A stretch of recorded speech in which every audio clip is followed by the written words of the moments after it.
Welcome to Comic Power. I am your host, Comic Killer 72. This segment today is called Wicked Wednesday. If you didn't know, Wednesday is the new release for new comics that come out every week. This will help you pick the best comics that are dropping in terms of readability, speculation, etc. Comic publishers are stepping up their game for your entertainment value. So let's get right into it. First up is Action Comics number 51 from DC Comics. The writer on this is Peter J. Tomasi, and he's doing an incredible job of making Superman interesting, a character that's been fading for a very long time. It's been a real struggle to modernize the character, and they're finally doing it right. There's also a John Romita variant shown here, which looks spectacular. Next up is DC Comics Essentials JLA number 1. This is a reprint of Grant Morrison's take on the JLA, and DC is only charging $1 for it, so it's an easy pickup. Next is Harley's Little Black Book number 3.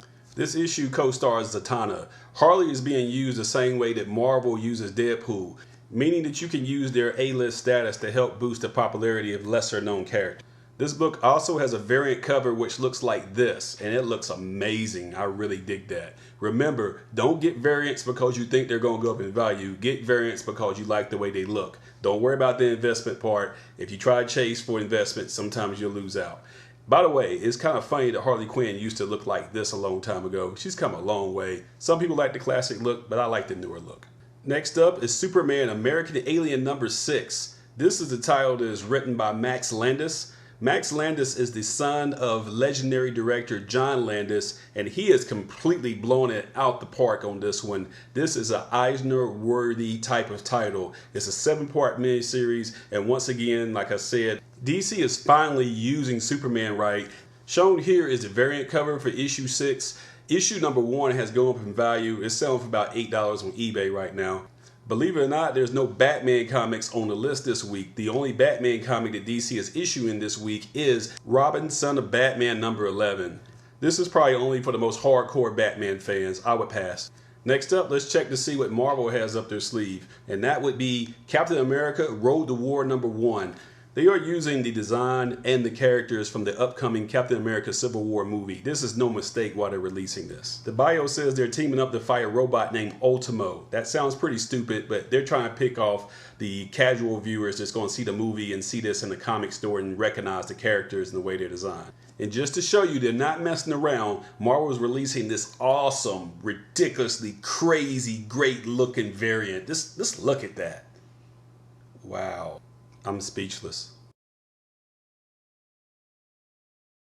Next up is Deadpool number 10. With his hit movie, Everything Deadpool is Hot. It guest stars Sabretooth, who also appeared in issues 8 and 9. They also have this Civil War homage cover, which looks awesome. Wade Wilson just keeps on slaying. And just to prove you knew anything with Deadpool this zany, Marvel has released this Nick Fury Agents of S.H.I.E.L.D. spoof, which is also Deadpool number 10, where he's like a Hydra agent and Nick Fury takes him out. It's way out there, but you can do this with Deadpool. It's all Deadpool all the time with Deadpool and the Mercs for Money number 3. This series is designed to give more of a platform for lesser known characters using Deadpool's fame, such as Terra, Solo, and Slapstick.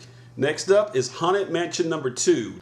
This is a series that's based off of Disney's world famous attraction. Issue number 1 was a surprise hit for Marvel. It's going to a second printing. This is issue number 2. It's not really a horror series. It's more of a fantasy adventure with ghosts in it. Disney owns Marvel, so expect to see more Disney properties made into comics such as this going forward in the future.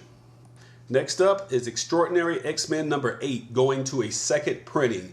It's not shown on the cover, but inside, Deadpool is revealed to be one of the 4 horsemen of Apocalypse. Like I said, all Deadpool, all the time. People seem to never get enough of the character. Next up is Power Man and Iron Fist number 1, which is going to a second printing. People are very excited to see these characters again in comic book form team up because they're going to be getting their own Netflix series. Power Man, aka Luke Cage, and Danny Rand, aka Iron Fist. This is going to be an awesome run in comics.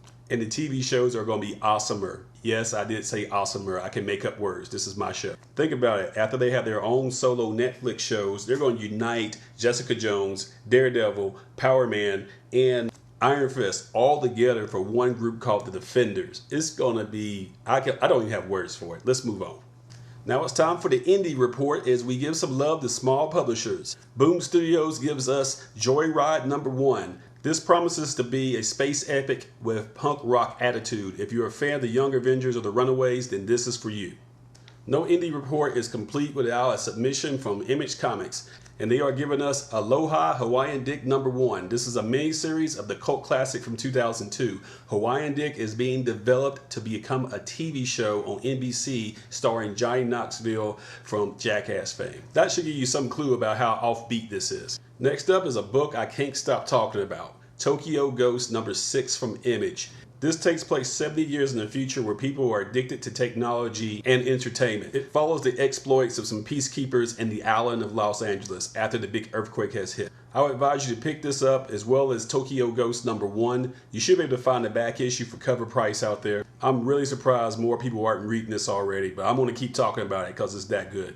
Speaking of underrated, there's Lazarus Source Book #1 from Image. The source book will help you learn what's going on because this series is already 22 issues deep. It's similar to the Hunger Games and Divergent because it has a strong female protagonist and a dystopian future. It's been optioned for TV and it's going to happen one day. I advise you to go ahead and pick up Lazarus #1 on eBay for cheap right now. It's probably going to cost you about $10. Put it away. It's going to be worth some money one day. Trust me. Next up, Titan Comics gives us Dark Souls #1. If there's ever a comic you will buy based on the cover, this is probably it. This ties into the award-winning video game, by the way. Next up, we have an excellent selection from Dark Horse Comics called Department H #1. This is written and drawn by Matt Kindt. If you don't know Matt, he writes for Valiant Comics in the Ninjak title, and he also wrote the miniseries Divinity as well. This new series, Department H, can be described as an undersea sci-fi mystery. If anybody can pull it off, it's definitely Matt. Dark Horse titles normally have print runs below 10,000, so you may have to special order this or just get it off of eBay. Next up, over at Valiant Comics, they are killing it with some awesome titles such as Bloodshot #12. If you like Old Man Logan and you like Mad Max, this has the look and feel of both of those. You want to be on board with this. Valiant will be doing movies with their characters very soon, and Bloodshot will be their flagship character. If you like Wolverine or if you like the Punisher, he's got some mixes of both of those characters in him. Next up is Exo MANOWAR #46. If you're not following the character, think of Thor meets Iron Man meets Venom, being that his suit is very much alive. Exo was the first title that Valiant started when they relaunched their titles back in 2012. You don't see too many books up to issue #46 anymore because comic publishers have all these gimmicks.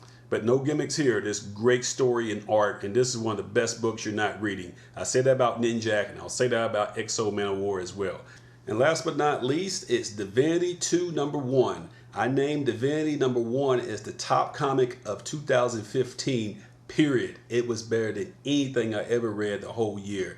It was written by Matt Kindt and drawn by Trevor Harsan. They're reuniting to do another series of Divinity because the first one was only intended to be a 4-issue miniseries. It was so well received, they obviously had to bring it back. Valiant's not messing around either. They're giving us a 1 in 10 variant, which looks like this. They're giving us a 1 in 40 variant, which looks like this. We're also getting another geometric variant. So they're going variant crazy, but that's fine because this series is really outstanding. This is beyond comics. This is top flight science fiction. I am not joking. If you missed the original Divinity series, go back and pick it up. You can get issue 1 for about 20 bucks or so. If you get it graded, you can get it around about 80. If you want more details about the plot, watch my previous video called The Top 10 Comics of 2015. Until then, go ahead and pick this up. You will not regret it. The female cosmonaut on the cover is Misha. Her first appearance is in Divinity #3 from 2015. That's about it for today. Thank you for watching Wicked Wednesday, where I review all the new comic books for a new comic day. Be sure to follow my blog at comicpower.net. On social media, follow me at facebook.com/comicpower.net and comicpower-universe.tumblr.com. And don't forget twitter.com/comicpowersub. I also sell comics on eBay at this link. This is Comic Killer 72 for Comic Power saying bye-bye.